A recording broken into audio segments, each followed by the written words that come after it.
கிளம்புங்க. ஏமா நேரமாவது. தோ வந்துட்டேங்க. வர வர உங்களுக்கு கண் பார்வை குறைஞ்சுகிட்டே வருது.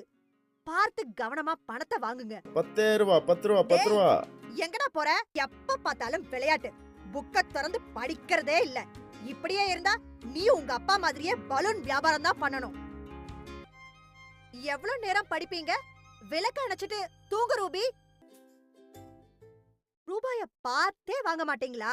இன்னைக்கும் 150 ரூபாய் குறைவா இருக்கு. கண்ணு சரியா தெரிய மாட்டேங்குது. பாவி ஜனங்க, கண்ணு தெரியாத ஆளை போய் ஏமாத்துறானுங்க. பசிச்சா சாப்பிடு, இல்லனா பட்னி கடை. எனக்கு என்ன? நான் சொல்றது காதுல விழலையா? சீக்கிரமா வந்து டிஃபனை சாப்பிடு. கையில சுத்தமா காசு இல்ல. ரேஷன் வாங்கணும். நிக்ஷா, உன் உண்டியல குடு, உடைப்போம்.